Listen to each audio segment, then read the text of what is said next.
htjeli. Doslovce, naravno, dok nas nije milicija počela vijati ili dok nismo došli u sukob sa milicijom, bila su, sa stadiona se išlo. U principu tučnjave nije bilo tamo s njihovim navijačima jer su bili pičke i nikad se nisu okupili se 50 pa ih poplašimo. Pa smo završavali, idemo sad do stanice, idemo na vlak, ne, do Osijeka, treba 3 dana putovati. Pa smo stali, naravno, kao dečkići nismo baš nešto imali previše novaca u džepovima. Stajali smo, pili smo, jeli smo i treba sada platiti, a ko će naplatiti 200, 300, 400 ljudi, ko će kome naplatiti, naravno niko ništa, odlazi se, nažalost, to sad malo je propagiranje huliganizma, ali onda je to bilo ta furka gdje smo počeli razbijati lokale, pizzerije, autosalone, bacili smo sve i svašta, ali to je bilo tako doba i ne bih želio da se to više ponavlja, naravno, ali to je bilo to.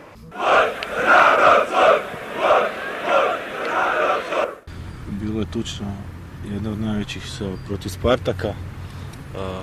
Došlo je negdje oko 1000 gostujućih navijača. Bilo je čarki za vrijeme utakmice i poslije utakmice smo napali preko milicije cijelu povorku. Tih 1000 i došlo do velike tuče.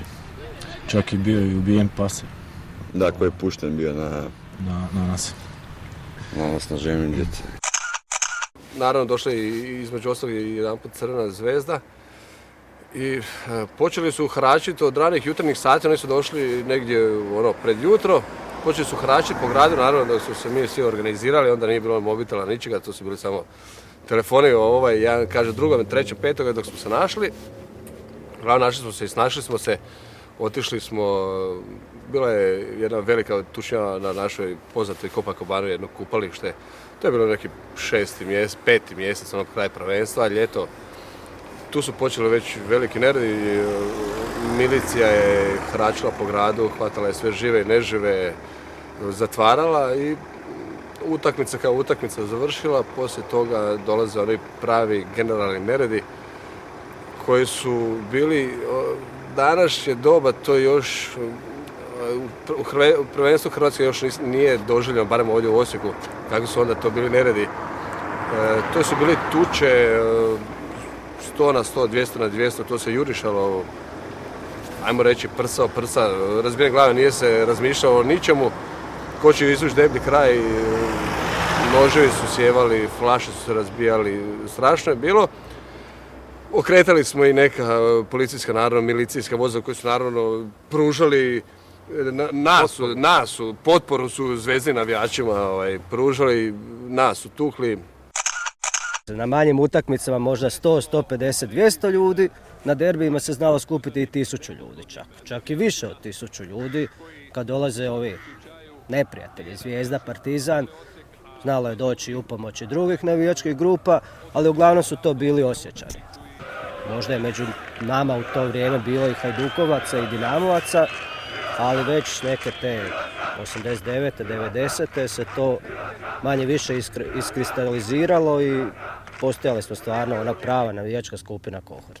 A kad je dolazila neka, ajmo reći, velika tekma od velike četvorke, znamo tko je bila velika četvorka, tjedan dana smo se tresli u gradu i samo pričali o nogometu, kako ćemo proći, sastavljali, naravno smo mi svi selektori, sastavljali smo timove kako bi mogao Osijek u kojem obliku istrčati, kako, gdje, ko bi na vratima bio, ko bi bio golman, od centarfora, bekova, halfova do centarfora, veznjaka i toga svega. Bili smo bolji od svih trenera i tjedan dana smo se tresli. Zadnji dan, petak, nedjelja je bila utakmica, petak nismo ni išli u školu jer smo bili bolesni od utakmice. Onda se živjelo za utakmicu i onda je stadion bio pun, na svakoj utakmici godinama je stadion bio pun. Onda je Osijek bio crkva. NK Osijek je bio crkva. To je bilo... Bila naša crkva u koju smo svi odlazili, nismo mogli promašiti crkvu. Ivica Grlja! Ivica Grlja! Osim nogometnih utakmica znali smo ići na košarkaške utakmice od Slavonke, znali smo ići na Zrinjavac, na odbojku smo znali ići, na Želju, čak smo išli na gostovanja i sa basketom. Navijačke skupine su uvijek jedan sociološki fenomen koji je zanimljivo za pregledat. Ja se sjećam jednog sličnog dokumentarca o navijačima Juventusa. Pa je tamo, su skinuli nekog čovjeka sa žice i kao, čime se bavite? Kaže čovjek, ja sam profesor na Torinskom sveučilištu. I uopće bez stida ja mogu reći da sam ja danas profesor na Osječkom sveučilištu i da nemam ni malo problema s time da navijam za Osijek i želim za Osijek uvijek dati sve od sebe, barem s te navijačke strane. Možda ja nisam sretan i lud da bi uletio sa nekakvim bakljama i ali sam uvijek na istoku i imam sina danas koji ima 12 godina, koji je član kohorte, kojeg sam vodio na Wembley da prisustvujemo onoj veličanstvenoj pobjedi i da sam ponosan da moj sin danas je svim srcem Osječan i svim srcem je kohortaš. Ja mislim da je došlo vrijeme da našu mladost, buduće generacije, učimo svi da vole našu regiju, vole grad, vole klub NK Osijek i našu navijačku skupinu kohortu. Da više nema rasprava o tim većim klubovima i to. Volio bi da svi navijamo za Osijek i da budemo kohorta.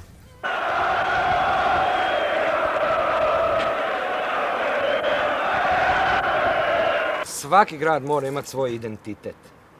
Jedan od bitnih stvari koje čine identitet našeg grada je kohorta.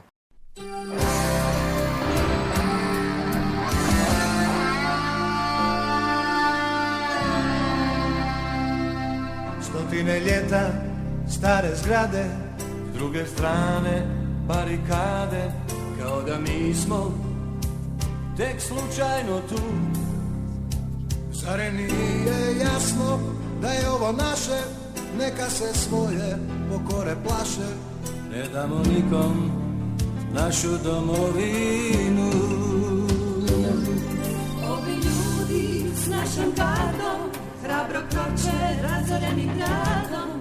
Bože dragi, što učini nam gad?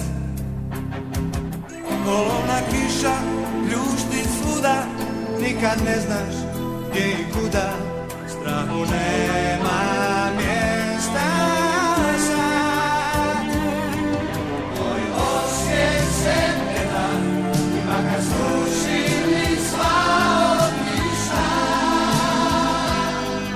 Nikad neće tuđa noga kroči tu, tvoju Slavoniju. Sve crkve i zgrade, sve vjere i nade.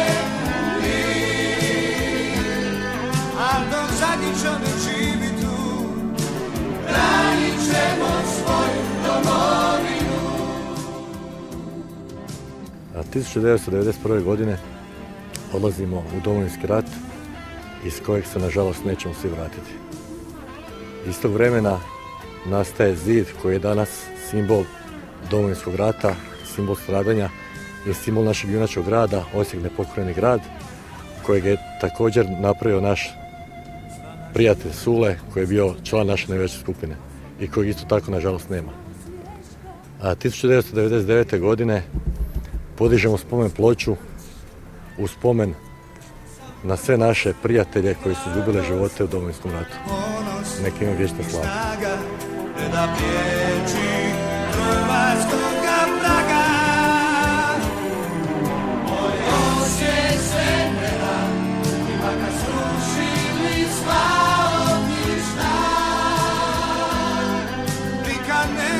Tuđa noga kroči tu, tvoju Slavoniju.